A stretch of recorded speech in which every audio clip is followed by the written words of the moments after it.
Good afternoon, नमस्कार। स्वागत है आप सभी का maths special core conceptual batch में। मैथमेटिक्स के अरिथमेटिक्स सेक्शन में मैं संदीप तिवारी आप सभी का स्वागत कर रहा हूं।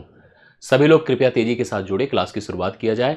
हम लोग प्रारंभ कर रहे हैं अरिथमेटिक्स सेक्शन और इसका आज लेक्चर नंबर 3 होगा और उसमें हम क्लासिफिकेशन ऑफ नंबर्स पढ़ रहे हैं।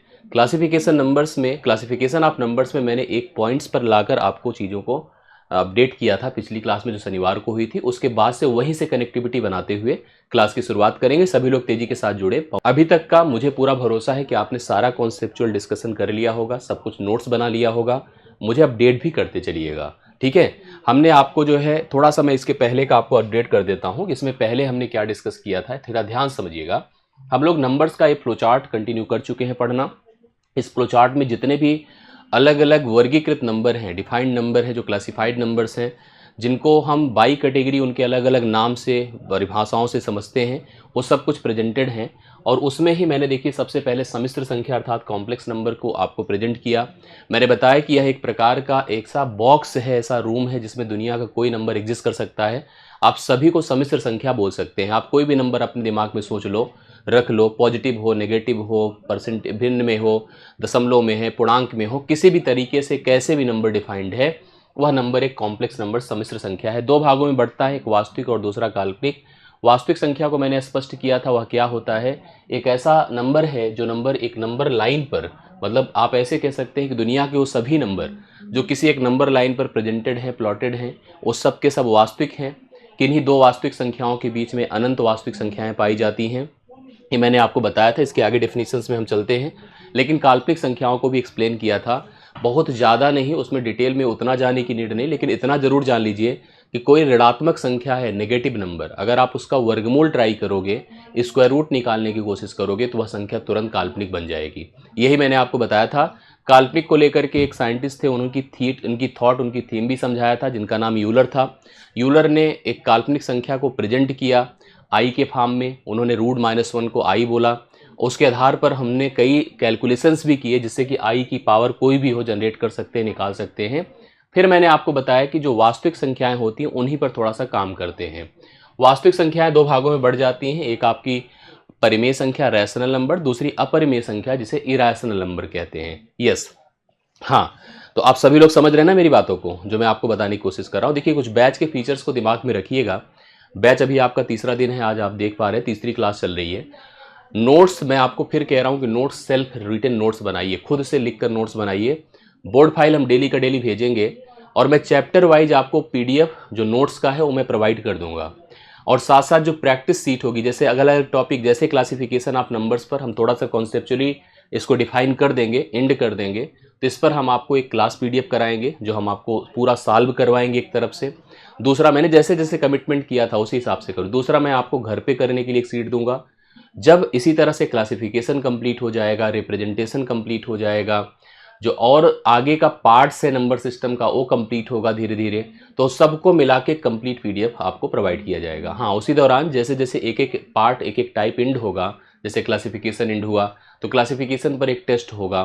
टेस्ट में डाउट आया और जो आपको क्लास घर की सीट दी गई थी उस पर आपने डाउट क्रिएट किया, उन सारे डाउट्स को मिला करके यहाँ पर आप डाउट सेशन करिए। बिल्कुल ले लेना चाहिए बुक को, बुक लेने में क्या बुराई है, बुक तो अच्छी बात है। बुक को आप कनेक्ट कर सकते हैं, आपको बहुत ज़्यादा नोट्स वोट्स में परेशान नहीं होना पड़ेगा। इसी फॉर्मेट में यह क्लास आपकी जैसे चल रही है उसी हिसाब से नोट्स आपको बुक में भी कनेक्टिविटी समझ में आएगी। यस ऋषभ, बाकी समझ में आ रहा सबको? क्लियर कर दीजिएगा जी। हाँ, सैटरडे को एडवांस नहीं हुआ था। मेरे परिवार में ही, मतलब गांव में एक कैजुअलिटी हुई थी और एक पर्सन की डेथ हो गई थी और इसी वजह से मुझे वहाँ से निकलना पड़ गया था शाम को, और मैं आपको स्पष्ट नहीं किया। मुझे बड़ा अजीब लग रहा था, उस समय मैं डिस्टर्ब हो गया था शाम दूसरी मीटिंग में, और इस वजह से फिर मैं अवेलेबल नहीं हो पाया था जी। चलिए, कोर्स कंप्लीट होने का अपना एक सिस्टम है, आप मेरी बात को समझिएगा। हमने पैरेलल दोनों कोर्सेज को एक साथ शुरू किया है, मेरी बात को दिमाग में रखिए। पैरेलल दोनों कोर्सेज एक साथ शुरू हुए हैं, अर्थात अरिथमेटिक भी और एडवांस भी। अरिथमेटिक किसी भी हालत में कंप्लीट होने में 6 महीने 5 महीने लग जाएगा, सारे सब कुछ मिला दीजिए, सारे एग्जाम्स का लेवल मिला दीजिए। उसी दौरान 4 महीने 3 महीने के अंदर आपका एडवांस सेक्शन भी कंप्लीट हो जाएगा। तो हमारी कोशिश रहेगी अगर आने वाले 6 महीने में हम आपका पूरा कोर्स कंप्लीट कर दें। ये हमने आपको कंफर्म किया, इसको दिमाग में रखिएगा जी। समझ रहे हैं? मेरी पूरी कोशिश रहेगी मैं थोड़ा सा जैसे पढ़ाना है मुझे प्लीज़ आप लोग पढ़ाने दीजिए।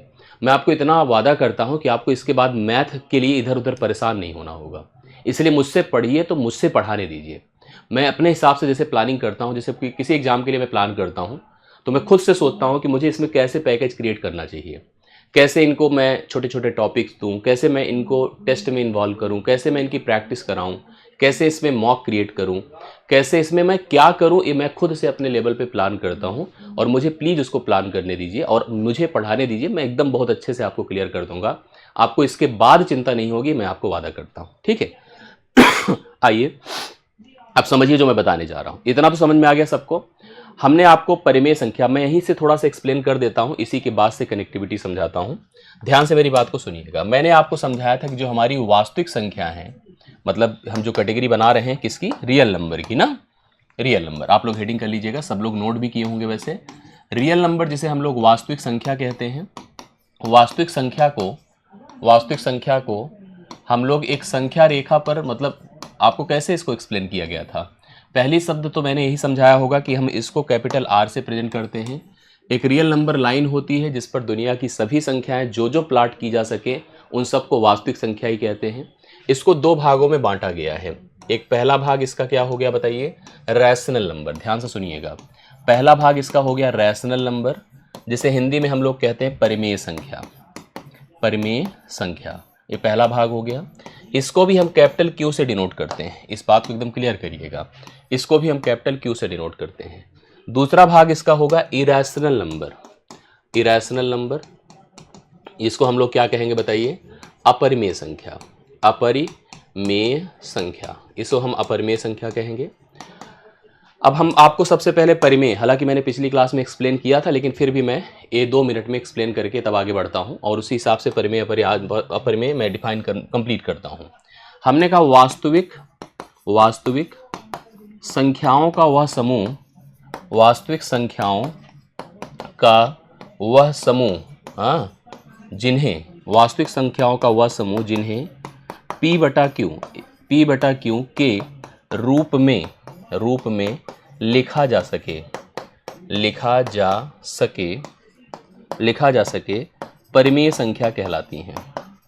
परिमेय संख्या कहलाती हैं। अब ध्यान से मेरी बात सुनिएगा। कक्षा 9 से हम लोग परिमेय संख्या पढ़ते आ रहे हैं, क्लास 9 से, और हम सबको हमेशा P बटा Q ही लिखवाया गया है, A बटा B भी नहीं बोला गया है।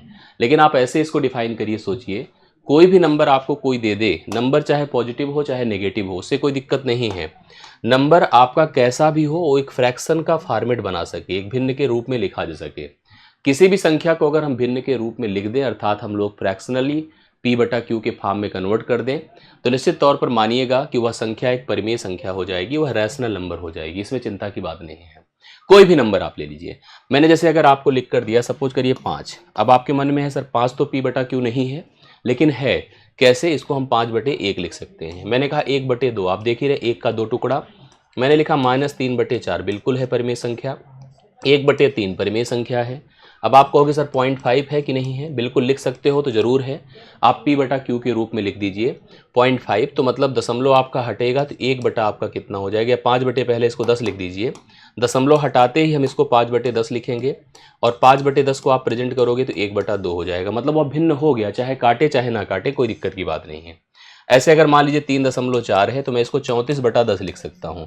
ऐसे कोई भी संख्या हो, चाहे ऋणात्मक हो चाहे धनात्मक हो, अगर हम उसे P बटा Q के रूप में लिख सके तो वह एक परिमेय संख्या है, इसमें कोई डाउट की बात नहीं होती है। इसको दिमाग में सेट करिएगा, समझ रहे ना, वह एक परिमेय संख्या होती है। कुछ बातें और इसकी जान लीजिए, जैसे कुछ मन में डाउट रह जाता है सबको। जैसे सपोज करिए हमने लिखा 0, ठीक है, जैसे हमने लिखा 0 लिखा तो लोग के मन में आता है 0 क्या है। मैं आपको कंफर्म कर दूं भैया, 0 मतलब 0 बटा समथिंग। कभी भी अगर आपको 0 डिफाइन करना तो you can write 0 divide by something. मतलब अर्थ ये है कि 0 को किसी संख्या से भाग करो तो वह डिवाइड हो जाता है, कट जाता है। अर्थात 0 को 0 बटा समथिंग डिफाइन कर सकते। देखिए भिन्न बना कि नहीं, यस बना। मैं यहाँ पर जो परिभाषा आपको दिया, उस परिभाषा में एक शब्द चूक गया है लिखने से। वास्तविक संख्याओं का वह समूह जिन्हें P बटा Q के रूप में लिखा जा सके, जो परिमेय संख्या कहलाती। लेकिन यहाँ पर एक बात दिमाग में रखने की जरूरत है कि जो P बटा Q बनेगा उसमें ध्यान इस बात का रखना है कि जो P और Q हो, पहली चीज तो दोनों पूर्णांक हो। दोनों क्या हो, पूर्णांक हो। पूर्णांक का मतलब एक ऐसा नंबर हो जो दशमलव में ना हो, भिन्न में ना हो, और डायरेक्ट का डायरेक्ट केवल एक नंबर हो, जैसे कि 2 है, 3 हो, -3, -2, -5, इस तरह से दोनों हो ऊपर नीचे। और साथ साथ इस बात का भी ध्यान रखना जरूरी है, जो हमारा Q है, Q is not equal to 0 हो, Q कभी भी शून्य के बराबर ना हो, इस बात को दिमाग में रखिएगा। Q is never equal to 0। तो अब जैसे मैंने आपको लिख कर दिया 0, तो 0 को आप ऐसे मत सोचिए, 0 मतलब 0 बटा समथिंग, इसलिए मैं इसको एक परिमेय संख्या बोलूंगा। यह एक रैशनल नंबर है। हाँ, याद रखना, जैसे अगर 5/0 लिखा है, यह परिमेय संख्या नहीं है। कोई संख्या भिन्न के रूप में लिखी गई, अगर भिन्न का हर हमारा 0 है तो वह परिमेय नहीं है, क्योंकि हमने मैथ अगर पढ़ी हल्की फुल्की, समझने की कोशिश करिएगा, तो मैथ हल्की फुल्की अगर किसी भी क्लास लेवल तक 11-12 तक हमने पढ़ा है या नहीं भी पढ़ा है, तो एक फंक्शन बनता है, जब हम लोग कहें किसी भिन्न का हर अगर 0 हो जाए तो वह नंबर डिफाइंड नहीं होता है, वह अपरिभाषित हो जाता है। Something divide by 0 never be defined number, वह कभी भी परिभाषित नंबर नहीं होगा। इसलिए कभी भी आप देखना कि अगर संख्या के हर में 0 आता है तो वह संख्या आपकी परिमेय संख्या नहीं है। परिमेय संख्या 0 है, याद रखिए इस चीज को। बाकी कोई नंबर आप लिख दीजिए, वह परिमेय है। बस केवल यही बात हमको ध्यान में रखना है कि अगर किसी संख्या के अंत में नीचे 0 आ गया तो वह संख्या आपकी परिमेय नहीं है। 22/7 परिमेय है, 3.14 परिमेय है, ये सारे नंबर परिमेय है। ए भी परिमेय, ए भी परिमेय, ए भी परिमेय, ए भी परिमेय, ये सब नंबर परिमेय हैं। केवल इसमें देखो हम इसको लाल कलर से कर दे रहे हैं ये नंबर आपका परिमेय नहीं है। करेक्ट है। अब आता है दूसरा शब्द, दूसरा अभी अब डिटेल से डिस्कस करेंगे, क्योंकि पूछा जाएगा निम्नलिखित में परिमेय ढूंढना, इस तरह के प्रश्न बनते हैं एग्जाम में। अब थोड़ा सा हम अपरिमेय की परिभाषा आपको समझाते हैं क्या होती है। पहले आप नोट करिएगा इसको, एक डिफिनीशन जो प्रैक्टिकली थोड़ा सा समझना जरूरी है। अंग्रेजी में भी इसको हम लिखवा देते हैं, हिंदी में भी लिखवा देते हैं। हमने लिखा वास्तविक संख्याओं का वह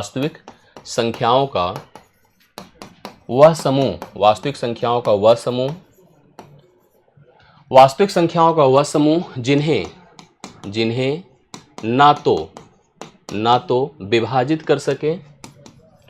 ना तो विभाजित कर सकें और ना ही वह संख्याएं आवर्ती हों, आवर्ती हों, अपरिमेय संख्या कहलाती हैं। ये किताबी भाषा है, ठीक है। किताबों में इस तरह से डिफिनीशंस लिखा दिखेगा आपको। वास्तविक संख्याओं का वह समूह, मतलब कहने का अर्थ है तो वास्तविक, लेकिन ऐसा समूह जिन्हें, ध्यान सुनिएगा, जिन्हें ना तो विभाजित कर सके और ना ही संख्या वह क्या हो, आपकी आवर्ती हो, अपरिमेय संख्या कहलाती है। द नंबर या collection of real number which is neither terminating, ध्यान दीजिएगा, नाइदर टर्मिनेटिंग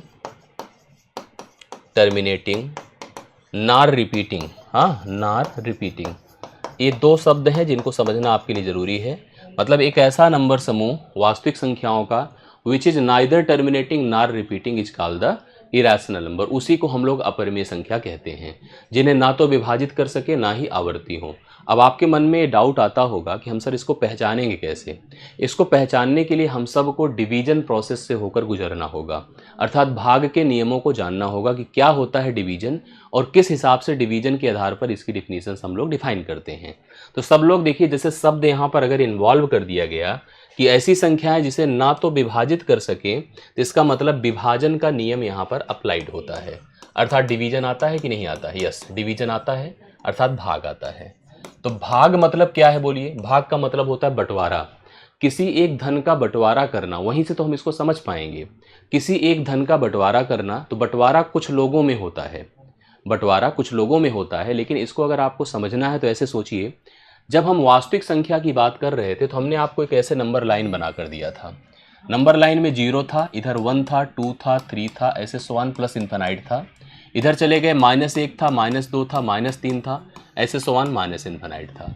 आप इस लाइन पर जितने विजिबल नंबर देख पा रहे हैं, जो आपको दिख रहे हैं, जैसे क्या दिख रहा है बोलिए। 0 दिख रहा, 1 दिख रहा, 2 दिख रहा, 3 दिख रहा, 10 दिखेगा, 100 दिखेगा, 1000 होगा, ऐसे होता जाएगा। लेकिन आपको मैंने ये भी बताया था कि दो वास्तविक कोई भी ले लीजिए, उनके बीच एक गैप है और उस गैप में अनंत जो है वास्तविक संख्याएं प्राप्त की जाती हैं। अगर हम इनमें से जो हमारे सामने विजिबल नंबर है, कोई भी नंबर उठा ले, आप उसको कैसे प्रेजेंट करेंगे बताइए। जैसे हमने मान लीजिए सपोज करो 3 के बाद 4 फिर के बाद 5 आया, या 3 ही ले लीजिए। 3 को आप कैसे डिफाइन करेंगे? 3 को लिखेंगे 3/1, 3/1। इसका कोई बंटवारा नहीं हुआ। जैसे अगर हमने कहा कि किसी के पास एक ही वारिस है, उसका कोई प्रॉपर्टी है जिसका बंटवारा करना है और उसका एक ही वारिस है, एक ही लड़का है उस घर में, तो प्रॉपर्टी का बंटवारा नहीं होगा। वो प्रॉपर्टी होल सोल उसी लड़के के ऊपर आकर सेट हो जाएगी। ये प्रॉपर्टी का बंटवारा आप ध्यान में दिमाग में सेट कर लीजिएगा। प्रॉपर्टी का बंटवारा तब होगा जब उसका हर मतलब जिसमें बांट रहे हैं, अगर वह एक से बड़ी संख्या होगी तभी बंटवारा होगा, नहीं तो बंटवारा नहीं होता। इसको दिमाग में रख लीजिएगा। लेकिन अच्छा, इसका मतलब क्या हो गया? इसका मतलब ये हो गया कि लोग जो लाइन पर दिख रहे हैं, जितने के जितने लोग दिख रहे हैं, इन सब के नीचे एक है। इस सब के नीचे एक है जो विजिबल आपको दिख रहे हैं। और हमने आपको कहा था अगर किसी के नीचे एक है, जीरो नहीं है, तो वह एक परिमेय संख्या है। मतलब इस लाइन पर जितने लोग आपको विजिबली दिख रहे हैं उस सब के सब परिमेय हैं। 5 है, 7 है, 6 है, 3 है, 2 है, ऐसे बढ़ते जाइए, लिखते चले जाइए। सबके नीचे एक है तो उसका कोई विभाजन में रोल ही नहीं है। विभाजन में जब कोई रोल नहीं है तो सब के सब हर में एक रख रहे हैं। प्रॉपर्टी उनकी जो भी है n डिवाइडेड बाई 1 है। डिवाइडेड बाई 1 तो मतलब no division, no distribution, number as it is है। तो इसका मतलब they are all the rational number, वे सब के सब परिमेय हैं। अब कंफ्यूजन है सर ये अपरिमेय क्या है? मैंने कहा भाई अपरिमेय भाग के प्रोसेस से जनरेट होगा। और भाग के प्रोसेस में याद रखिए, अगर किसी का हर भिन्न जब बनेगा, उसका जब हर होगा, अगर हर एक से बड़ा है, जैसे हमारे पास जो प्रॉपर्टी है, मैं अगर एक लोगों में ना बांटकर 3 लोगों में बांटूं, 2 लोगों में बांटूं, तब तो हमने उसका बंटवारा किया, तब तो हमने उसका डिस्ट्रीब्यूशन किया कुछ लोगों में। अगर हम एक ही लोगों में बांटें और उसी को दे दें तो कोई बंटवारा ही नहीं है। इसका मतलब अगर हम डिवीजन प्रोसेस में भाग लेना चाहते हैं तो अपने हर को, अंश नहीं हर को, एक से अधिक रखना पड़ेगा। जैसे आप सोचो रिलायंस इंडस्ट्रीज थी, अगर उसका एक ही वारिस होता तो बंटवारा 2 भागों में ना होता, एक ही रह जाता और उन्हीं के थ्रू जनरेट हो जाता। लेकिन आपने देखा रिलायंस भी 2 लोगों में बट गई, 2 भाइयों में बट गई। 2 भाइयों में बट गई क्योंकि 2 भाई थे, पूरी प्रॉपर्टी 2 हिस्सों में बांट दी गई। ये स्थिति हुई। वही स्थिति मैं यहाँ पर भी बोल रहा हूँ। लेकिन एक बात दिमाग में जरूर रख लीजिएगा, डिवीजन एक बहुत ही इंपॉर्टेंट प्रोसेस है अपनी मैथमेटिक्स का। और आप ये जान लो कि दुनिया में कोई भी संख्या को किसी से भी भाग दे सकते हो आप, किसी को भी किसी से भाग दे सकते हो। जैसे आप सोचो, मैं आपसे कहूं कि एक साल में कितने महीने होते हैं, तो आप कहोगे सर 12 होते हैं। मैं आपसे अगर एक प्रश्न पूछूं कि एक महीने में कितने साल होते हैं, तो भी आप बता सकते हो। बोलिए बता सकते हो कि नहीं? बिल्कुल बता सकते हो। कैसे? एक महीने में बताइए कितने साल होते हैं। एक महीने, भाई हम मैथ पढ़े हैं, हम सब कर सकते हैं। एक महीने में 1/12 साल होते हैं। जैसे आपने एक साल को 12 महीने में बांट दिया, वैसे मैंने एक महीने को 12 से भाग करके उसको हमने उसमें क्या कहते हैं, वर्ष में बांट दिया। तो मेरा ये उद्देश्य है, सबसे पहले आप अपनी कॉपी में अगर लिखना चाहें तो लिख सकते हैं कि किसी भी संख्या का किसी भी संख्या से भाग दिया जा सकता है। मैं थोड़ा डिवीजन को अगले पन्ने पर आपको एक्सप्लेन करके देता हूं, तब जाकर अपरिमेय समझाऊंगा मैं। डिवीजन का मतलब भाग है, मैंने आपको बताया। मैंने कहा किसी भी संख्या को किसी भी संख्या से भाग दिया जा सकता है। ठीक है, पॉइंट है, समझिएगा। किसी भी संख्या को किसी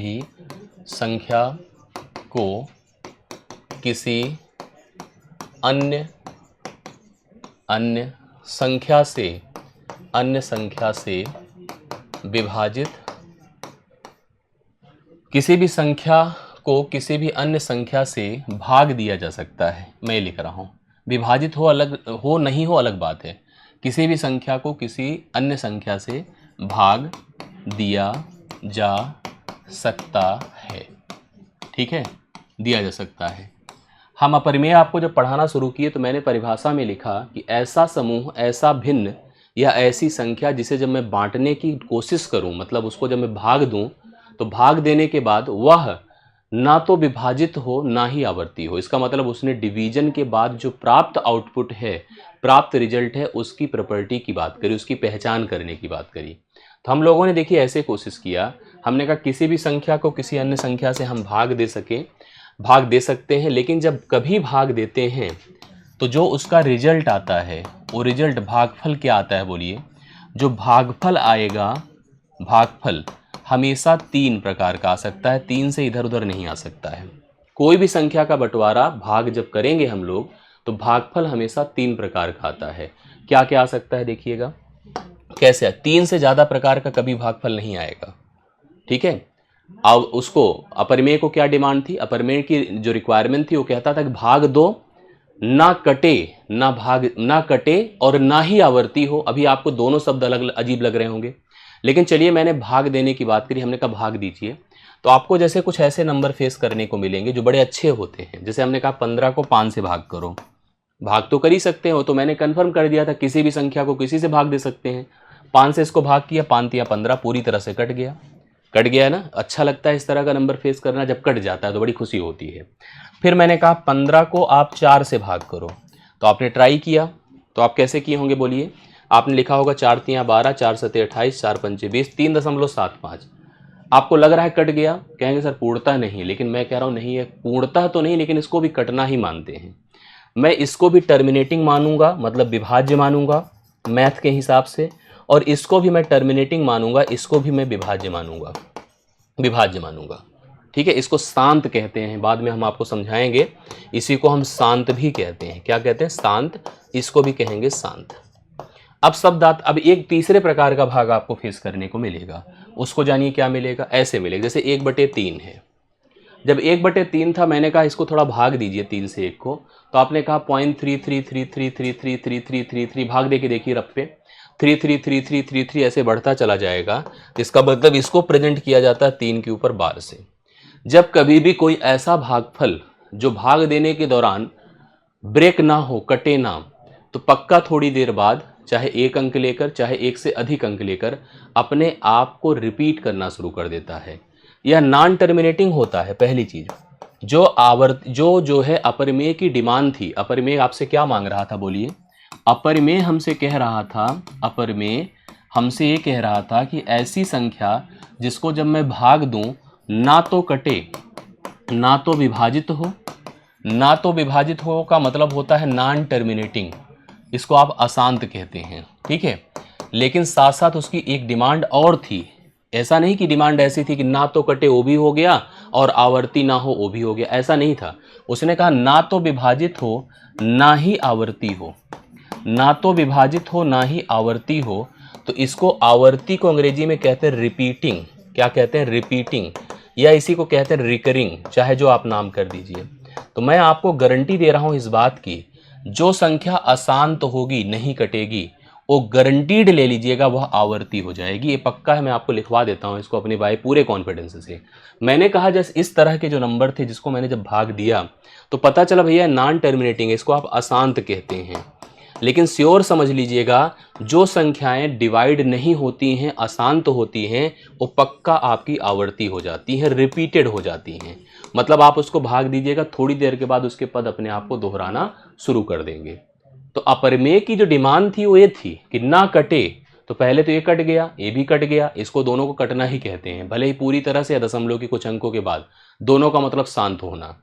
लेकिन जो संख्या उसके फेवर में थी, उसके हिसाब से थी, जो नहीं कट रही थी, जैसे ये संख्या, वो थोड़ी देर बाद जब मैंने उसको भाग प्रोसेस किया तो वह रिपीटिंग हो गई, रिकरिंग हो गई, आवर्ती हो गई। तो जो उसकी कोशिश थी, जो उसकी डिमांड थी, हम उसको पूरा नहीं कर पा रहे हैं। इसको हम ऐसे भी समझा देते हैं। आप लोग अपनी कॉपी में एक लाइन में जैसे नोट लिखवा रहा हूँ, बगल में कहीं पर हाइलाइटर से लिख लीजिएगा। क्या लिख लीजिएगा, मैं यहाँ पे लिख दे रहा हूँ नोट लिख दे रहा हूँ, आप लोग ध्यान से देखिएगा। हमने कहा भाग के दौरान, भाग के दौरान भाग के दौरान ध्यान से देखिएगा, भाग के दौरान या तो भागफल शांत होगा। शांत मतलब टर्मिनेटिंग होगा। ठीक है, शांत होगा। शांत का मतलब दोनों होता है, पूरी तरह से कट पाना, दशमलव के अंकों के बाद कट पाना। नहीं तो अशांत होगा। ठीक है, क्या होगा? अशांत। अशांत होना मतलब नॉन टर्मिनेटिंग होना। ठीक है, नॉन टर्मिनेटिंग होना। हमने कहा सभी अशांत भिन्न हमेशा आवर्ती होंगे। सभी अशांत भिन्न हमेशा क्या होंगे पता है? आवर्ती होंगे, हमेशा आवर्ती होंगे। सभी अशांत भिन्न हमेशा आवर्ती हैं, ये गारंटी है। आप किसी को भी भाग दीजिए, कोई भी संख्या को किसी से भाग दीजिए, मैं इस बात की गारंटी आपको दे रहा हूं, या तो वह पूरी तरह से कट जाएगा जैसे कट गया, या दशमलव के कुछ अंकों के बाद कट गया। दोनों ही टर्मिनेटिंग हैं, दोनों ही शांत हैं। लेकिन अगर नहीं कटा किसी भी हालत में वह फ्रैक्शन, तो गारंटी ले लीजिए वह थोड़ी देर बाद स्वयं को एक अंक को लेकर या एक से अधिक अंकों को लेकर के अपने आप को दोहराना शुरू कर देगा। That is called the repeating in nature. वही आपका अशांत है, वही आपका रिपीटिंग इन नेचर हो गया, मतलब आवर्ती हो गया। और इसकी डिमांड क्या थी? ये कहता था हमें ऐसा नंबर दे दो जो ना कटे ना ही आवर्ती हो। तो हमारे हाथ बस का नहीं है, हम नहीं दे पाएंगे भाई, हमारे पास है ही नहीं ऐसा कोई भिन्न जिसको हम ना तो काट सके तो उसका मतलब आवर्ती भी ना होने पाए। ऐसा नंबर तो पॉसिबल नहीं है। दरअसल इनकी डिमांड क्या थी पता है? ये चाहते थे कि कोई संख्या को जब मैं भाग दूं तो बार रिजल्ट कैसे आए पता है? रिजल्ट ऐसे आए 2.1, या चाहे यहाँ पर कुछ नंबर हो 1 2 1 8 3 2 9 6 3 5, ऐसे डॉट डॉट डॉट, ऐसे रिजल्ट चाहते थे। और ऐसे रिजल्ट में आपने देखा होगा कि एंड तक जा रहा है, अनंत तक। क्या कोई टर्म पैटर्न अपने आप को रिपीट कर रहा है? नहीं रिपीटिशन है, मतलब आवर्ती नहीं है। ये नाइदर टर्मिनेटिंग है ना रिपीटिंग है, दोनों चीजें हैं, ना तो टर्मिनेटिंग है ना तो रिपीटिंग है। और ऐसा किसी भाग से संभव भी नहीं होगा। कोई डिवीजन दुनिया का आप करके देख लो, पॉसिबल ही नहीं। आप किसी नंबर को उठा के देख लो। जैसे मैंने कहा 13/7 है, देखिए 13/7 लिखा। मैंने कहा 13/7 नॉन टर्मिनेटिंग है। क्या है? नॉन टर्मिनेटिंग है, श्योर है नॉन टर्मिनेटिंग। आप थोड़ा 13 को 7 से भाग करके देखिए। 7 1 के बोलिए कितना होगा? 7 1 के 7, ये 6 आया, दशमलव लगाइए 0। 7 8 कितना होता है? 56। 4 आया 0। 7 5 कितना होगा? 35। 5 आया 0। 7 7 कितना होगा? 49। 1 आया 0। ठीक है, 1 आया कितना? 0। देखिए ध्यान से, 1 आया 0। फिर 7 1 के कितना होगा? 7। 3 आया 0। 7 चौके कितना होगा? 28। 2 आया 0। 7 दूना कितना होगा? 14। ठीक है, 14। 6 आया 0। फिर 7 8 56। 8 5 7 1 4 2 आया था, फिर 8 5 7 1 4 2, 8 5 7 1 4 2, इसी के ऊपर रिपीटिशन लग जाएगा। मतलब इस हिसाब से, हाँ जी, मतलब समझ में आई बात है ना? आप लोग कंफर्म कर दीजिएगा जी। मैंने ये आपसे कहा कि दुनिया का कोई भी डिवीजन होगा, अगर वह नॉन टर्मिनेटिंग है तो गारंटी ले लीजिए वह रिपीटिंग है। नॉन टर्मिनेटिंग हमेशा रिपीटिंग होगा। और वो कहता है कि हमको नॉन टर्मिनेटिंग चाहिए और वही रिपीटिंग भी चाहिए, ना तो रिपीटिंग चाहिए। मतलब ना तो टर्मिनेट हो, वह नॉन टर्मिनेटिंग की डिमांड कर रहा है, लेकिन ये भी कह रहा है कि आवर्ती ना होने पाए।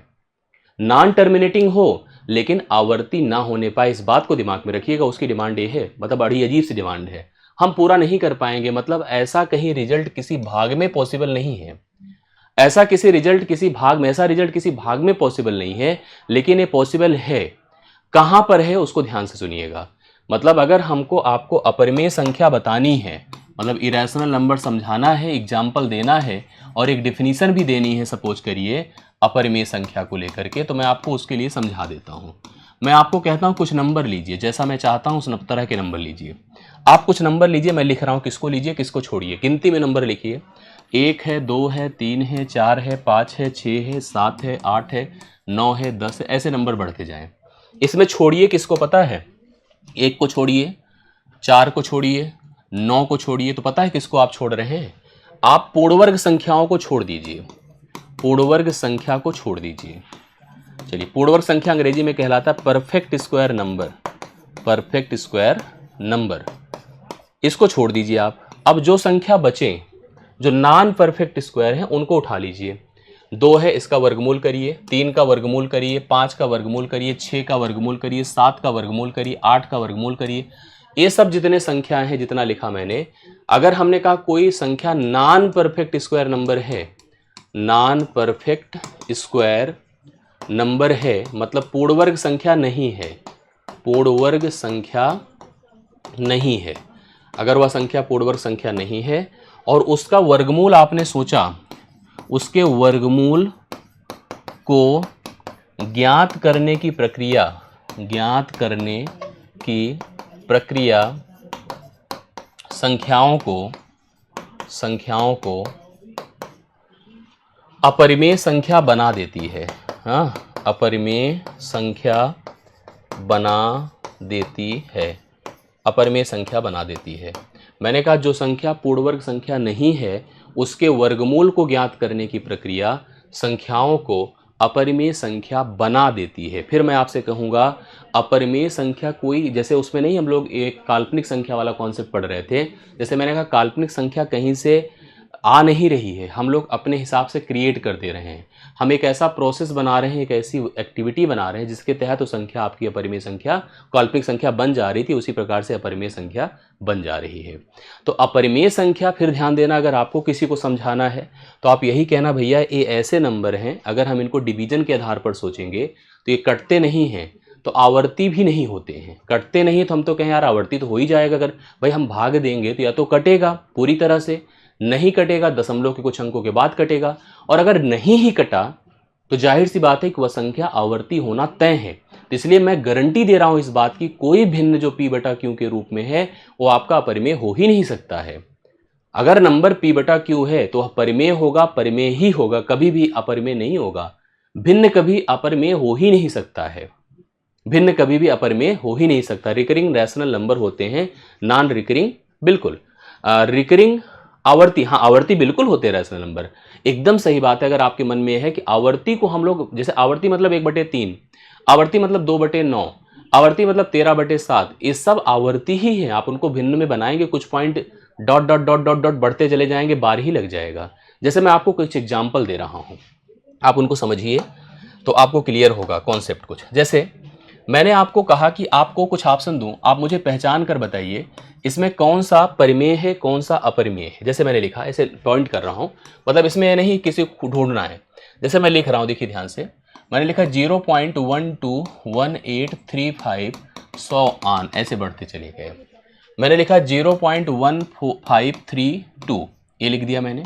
0.29, 9 के ऊपर बार लगा है, 9 के ऊपर बार लगा है। 3 डिवाइड बाई अगर 7 है। चलिए हम थोड़ा सा पहचानते हैं कि कौन से परिमेय है, कौन से अपरिमेय है। जैसे जो पहला ऑप्शन है, आप देखिए 0.121835 ऐसे dot dot dot dot dot बढ़ता चला जा रहा है। ये नॉन टर्मिनेटिंग है। क्या है? नॉन टर्मिनेटिंग, नॉन टर्मिनेटिंग है। लेकिन नॉन टर्मिनेटिंग के साथ साथ आवर्ती नहीं है, आवर्ती नहीं है। बोलिए क्यों नहीं है? अगर आवर्ती होता तो एक अंक या कई अंकों का एक गुच्छा थोड़ी देर के बाद अपने आप को दोहराना शुरू कर देता। तो इसलिए इसको अगर मुझे बताना है तो मैं कहूँगा भैया ये अपरिमेय है। क्या है? ये अपरिमेय है, पक्का ये अपरिमेय है। समझ रहे हैं ना? ये अपरिमेय है। अब जैसे नंबर आया बी का, लिखा 0.1532, डॉट डॉट तो नहीं गया ना? नहीं। तो इसका मतलब इसको हम कहेंगे टर्मिनेटिंग है। ये आपका टर्मिनेटिंग है क्योंकि थोड़ी देर के बाद ये रुक गया है, ये डॉट डॉट अनंत तक नहीं जा रहा है, तो इसका मतलब है टर्मिनेटिंग है। और कोई भी नंबर अगर टर्मिनेटिंग है तो उसको हम लोग क्या कहेंगे? परिमेय कहेंगे। क्या बोलेंगे बताइए? परिमेय बोलेंगे। ये समझ में आया होगा, बात आपको क्लियर हुआ होगा। अब जैसे देखिए यहाँ पर 0.290, 9 के ऊपर डॉट डॉट डॉट बार है, ये नॉन टर्मिनेटिंग तो है, कटेगा नहीं है, लेकिन साथ साथ मैंने कहा कि ये आवर्ती है। आवर्ती चाहे लिख कर दिखाया जाए, चाहे जैसे ये प्रेजेंट किया है ऐसे दिखाया जाए, तब भी ये क्या है? आपका आवर्ती है। तो इसका मतलब क्या है भाई? ये परिमेय है, ये परिमेय है। अगर हम इसकी बात करें तो p बटा का q का सीधा रूप है, तो ये तो सीधा सीधा आपका परिमेय है। क्या है? परिमेय है, ये परिमेय है। अच्छा चलिए एक और लिखिए, आप बताइएगा। मैं लिख रहा हूँ, आप कमेंट कर दीजिएगा। मैंने लिखा 2.191898989898 सो ऑन, ऐसे डॉट डॉट डॉट अनंत तक जा रहा है। बोलिए परिमेय है क्या? परिमेय है। क्या कहेंगे आप लोग?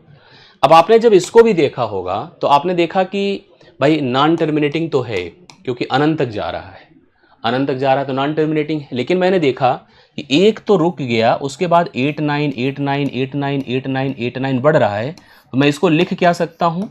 2.189 के ऊपर 12, 2.189 के ऊपर 12। तो ये भी आपका क्या हो जाएगा? नॉन टर्मिनेटिंग था, लेकिन ये क्या है? आवर्ती है। क्या है भाई? आवर्ती है, आवर्ती है, इसलिए ये भी आपका क्या है? परिमेय है। आवर्ती है, ये भी इसलिए परिमेय है। आई बात समझ में? तो मेरे हिसाब से आपको कंफर्म हुआ होगा। एक बार ऐसे पॉइंट करते देख लीजिएगा, क्योंकि इस तरह के प्रश्न बन जाते हैं, हम कंफ्यूज होते हैं। तो थोड़ा थोड़ा आप लोग कंफर्म करते चलिएगा, जिससे कि कनेक्टिविटी बनी रहे, समझ में चीज़ें आए। अब जैसे कुछ एक डाउट आता है आप लोगों को, हमेशा आएगा, पाई है 22/7 है, 3.14 है। अब इसको लेकर बड़ा कन्फ्यूजन लोग के मन में रहता है कि सर ये क्या है? पाई है, 22/7 है, 3.14 है, इसका अर्थ क्या है? आप लोग कमेंट करके बताइए, हमें बताइए। आप सब लोग के कमेंट देख रहा हूँ, अच्छा है कि आप लोग रिस्पॉन्स करते रहते हैं, ये अच्छी बात है। अब इसको कैसे सोचेंगे? देखो पाई एक सिंबल है, ध्यान से सुनिएगा। पाई क्या है? एक सिंबल है, प्रतीक है। और प्रतीक जो होता है बिना बेस के, बिना वैल्यू के, सेंसलेस हो। जैसे लॉग है, लॉग भी आप जानते हैं कि एक सिंबल है, प्रतीक है। साइन कॉस टैन ये सब सिंबल हैं। लॉग भी बिना बेस के बेकार है, साइन कॉस टैन भी बिना कोण के बेकार है। पाई जो होता है वो आपका कोणीय रिप्रेजेंटेशन के लिए किया जाता है, जहां पर सर्कुलर इंफॉर्मेशन होती है वहां पाई का उपयोग होता है। लेकिन पाई का मान दो प्रकार से कंसीडर करते हैं। एक तो कोणीय मान उसका रेडियन से सोचते हैं जब पाई की वैल्यू 180 डिग्री होती है, और पाई का मान आप सबने सुना होगा कि 22/7 होता है जब हम मेंसुरेशनल उसको काउंट करने लगते हैं। तो पाई को हम जज नहीं कर पाते कि सिंबल लिखा है तो हम क्या माने, हम उसको कोण के हिसाब से रेडियन लेकर चले, हम उसको वैल्यू के हिसाब से 22/7 लेकर चले, कंफर्म नहीं है। इसलिए जब पाई प्रतीक है तो अपरिमेय है, पाई जब प्रतीक है सिंबल है तो अपरिमेय है। लेकिन जब पाई वैल्यू हो गया जैसे 22/7, तो 22/7 को तो आपने p/q के रूप में लिख दिया है ना, तो इसलिए जब 22/7 है तो वह परिमेय है। 22/7 क्या है? परिमेय। अब 3.14 इसी 22/7 का एक शॉर्ट फॉर्म है। थोड़ा सा आप डिवाइड करिए, थोड़ी देर के बाद आपको 3.14 मिलेगा। ये भी 3.14 को आप क्या लिख सकते हैं बोलिए? 3.14 को आप 314 बटे क्या लिख सकते हैं? 100। ये भी भिन्न बन गया, p/q ही तो हुआ, p/q हुआ, तो इसको भी आप लोग क्या कह सकते हैं? परिमेय कह सकते हैं। इसको भी आप एक परिमेय संख्या कहिए, कोई दिक्कत की बात नहीं है, बिल्कुल कह सकते हैं। आई बातें समझ में? कोई समस्या किसी को नहीं है। तो इस हिसाब से अभी चलो सीट में भी जब हम आगे जाएंगे पूरा क्लासिफिकेशन पढ़ करके, तब भी इसके आगे हम इस पर डिस्कशन करेंगे। अभी तो चलिए जितनी बातें समझ, हाँ एक और डिस्कशन कर लेते हैं हम लोग। जैसे मान लीजिए 0 है, ठीक है, 0 है, x/0 है, 0/x है, हाँ 0/x है। कैसे इसको सोचेंगे? देखिए मैं आपको एक बात बता दूं, 0 कहीं लिखा है ना तो हमेशा 0 डिवाइड बाई समथिंग होता है। 0 कहीं लिखा है तो 0 पूर्णांक भी है, अभी 0 को और डिटेल में बताऊंगा। लेकिन आप 0 को बिना किसी डाउट के परिमेय बोलिए, क्योंकि इसका जो भिन्न बनेगा उसमें हर को कंसीडर करते हैं हम लोग। लेकिन अगर यह x/0 लिखा है तो यह अनडिफाइंड होता है, अपरिभाषित होता है। इसे अंग्रेजी में अनडिफाइंड कहते हैं, अपरिभाषित कहते हैं। यह आपका कभी भी, यही से तो डेफिनेशन बन जाती है परिमेय की, तो यह आपका अपरिमेय होगा, अपरिमेय होगा। और 0/समथिंग मैंने आपको बता ही दिया है, परिमेय है। ये क्या है? परिमेय है। चलिए इस पर और डिटेल से भी बात करेंगे, लेकिन अभी जैसे करते जा रहे हैं वैसे समझते जाइए। अब हमको देखिए अभी आज तक के सेशन तक क्या समझ में आया, अभी पहले इसको काउंट करिए आप लोग, क्या समझ में आया आप लोगों को? समझ में भाई देखो ये चीज आया, क्या देखिए समझ में ये आया कि हमारे पास कॉम्प्लेक्स नंबर था, बोलिए था, हाँ कॉम्प्लेक्स नंबर था, जिसको आपने क्या बोला था? सम्मिश्र संख्या। ठीक है, आपने बोला था सम्मिश्र संख्या। हाँ, कॉम्प्लेक्स नंबर को हमने कहा था कि एक ऐसा पूल है, ऐसा बल्क कलेक्शन है कि दुनिया का कोई नंबर भी इस पर जस्टिफाई कर सकते हैं, मतलब एग्जिस्ट करा सकते हैं। आप लाओ सबको होल्ड कर लेगा, जिस नंबर को भी आप बोलो मैं उसको कॉम्प्लेक्स नंबर प्रूव कर दूंगा, वो कॉम्प्लेक्स नंबर है, डाउट नहीं है। तो कॉम्प्लेक्स नंबर तो हम सबको कह सकते हैं कि they are the complex number, but that can be divide in the two part. क्या क्या? एक तो रियल नंबर और एक इमेजिनरी नंबर। एक रियल बना, दूसरा क्या बना, एकदम कनेक्ट करते चलिएगा, हमें कोई जल्दबाजी नहीं है। इमेजिनरी नंबर, रियल को क्या कहेंगे बोलिए? वास्तविक संख्या। हाँ, बाकी पढ़ाने को इस टॉपिक को एक दिन में पढ़ाया जा सकता है, 40 मिनट में पढ़ाया जा सकता है, लेकिन हम चाहेंगे कि आप लोग डिटेल से हर बात को गहराई से सुनते समझते चलिए। परीक्षाओं का ट्रेंड आप देख रहे हो, केवल न्यूमेरिकल नहीं रह गया, परीक्षाएं कॉन्सेप्चुअल हो चुकी हैं। अगर आपके पास सतही नॉलेज है तो नहीं कर पाओगे परीक्षा में क्रैक। बहुत ऐसे प्रश्न हैं जहां पर दुनिया में सब गलती करेंगे, वही आप ना करो कि दुनिया की वो गलती आपको नहीं करनी है। ठीक है, मैथ पढ़ रहे हैं तो ऐसा पढ़ के चलें कि फिर आप छोड़ ही दें, मतलब कोई सी दिक्कत इसमें हो। वास्तविक संख्या, मैंने क्या बताया? एक संख्या वास्तविक है, दूसरी संख्या क्या है? काल्पनिक। एक काल्पनिक तो जबरदस्ती बन गया था, आपको पता है कि नहीं? बोली जानकारी है इस बात की? हाँ, कैसे थी? हमने कहा कोई नेगेटिव नंबर ले लिया, उसका हमने वर्गमूल सोचा करने को, जैसे ही किया ये वर्गमूल बड़ा खतरनाक होता है। ये वर्गमूल बड़ा खतरनाक होता है कि जैसे ही किसी ऋणात्मक संख्या को देखा पाया, तुरंत उसको क्या कर दिया? उसको काल्पनिक बना दिया। सोचो, फिर हमने कहा अब इसको छोड़ दो यार, जब ये काल्पनिक है इससे मतलब बहुत कम रखो। अब इनके पास चलो, इन्होंने भी कहा कि हम दो लोग होते हैं। क्या होते हैं बोलिए? एक तो इन्होंने कहा कि हम रैशनल होते हैं। हम क्या होते हैं? रैशनल होते हैं, जिसे हम परिमेय संख्या कहते हैं, परिमेय संख्या कहते हैं। दूसरा इन्होंने कहा कि हम इरेशनल होते हैं। क्या होते हैं भाई? इरेशनल होते हैं। इरेशनल का नंबर मतलब होता है अपरिमेय संख्या। अपरिमेय संख्या, एक तो परिमेय होता है, दूसरा क्या होता है? अपरिमेय होता है। परिमेय तो आपने सीखा कि जो p बटे क्यू है, क्यू 0 के बराबर नहीं, वो परिमेय है, लेकिन इसने भी कहा कि हमको रूट ही मिल गया। जैसे इसको रूट ने डिस्टर्ब किया वैसे इसको भी रूट ने डिस्टर्ब किया। कैसे बोलिए? हमने कहा कोई संख्या जो पूर्ण वर्ग नहीं है, जो संख्या पूर्ण वर्ग नहीं है उसकी बात करिए। कोई संख्या जो पूर्ण वर्ग अर्थात परफेक्ट स्क्वायर मतलब किसी का वर्ग नहीं है उसको उठाइए। जैसे √2, जैसे 2 है, 2 का वर्गमूल निकालिए, 3 का वर्गमूल निकालिए, 5 का निकालिए। जो पूर्ण वर्ग नहीं है उसका जब वर्गमूल हमने किया, मतलब रूट के अंदर नॉन परफेक्ट स्क्वायर रखा, नॉन परफेक्ट स्क्वायर रखा, तो ये संख्या तुरंत क्या बन गई बताएं? ये संख्या आपकी अपरिमेय बन गई। क्या बन गई? अपरिमेय संख्या बन गई। जैसे हमने किसी नॉन परफेक्ट स्क्वायर नंबर को हमने उसका वर्गमूल निकाला तो तुरंत वह संख्या एक क्या बन गई बताइए? वह एक संख्या आपकी काल्पनिक संख्या, अपरिमेय संख्या बन गई। कुल मिला के रूट सिंबल ही कैटेगराइज करता है, दो भागों में बांट देता, मतलब कहीं ना कहीं डिस्टर्ब किया उसने।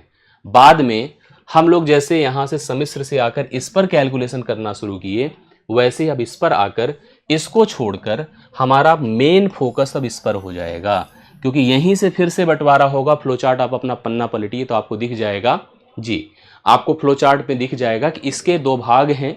एक आपका क्या है बोलिए? एक आपका कहते हैं इंटीजर होगा, एक आपका फ्रैक्शनल पार्ट होगा। इसके दो भाग हैं। मतलब अगर हम आज पॉइंट यहां से कर देते हैं कि रैशनल नंबर मतलब परिमेय संख्या, परिमेय संख्या बोलिए किससे डिनोट किया जाता है? आप कहोगे सर कैपिटल Q से। इसको भी दो भागों में बांटा जाता है। एक क्या बन जाएगा? एक आपका इंटीजर बनेगा, इंटीजर, बहुत इंपॉर्टेंट कैटेगरी पर हम पहुंच रहे हैं, कल ये डन हो जाएगा, पूर्णांक। और एक आपका फ्रैक्शनल पार्ट बनेगा, फ्रैक्शनल पार्ट बनेगा जिसे कहेंगे भिन्नात्मक भाग। क्या बोलेंगे? भिन्नात्मक भाग बोलेंगे, फ्रैक्शनल पार्ट बोलेंगे। इन्हीं दो पार्ट्स में ब्रेक करके हम लोग कल एक कनेक्टिविटी बढ़ाएंगे, लेकिन कल हम कोशिश करके इसको डन कर देंगे, कंप्लीट हो जाएगा। विश्वास है कि जितना आज आपको पढ़ाया गया समझ में आया है।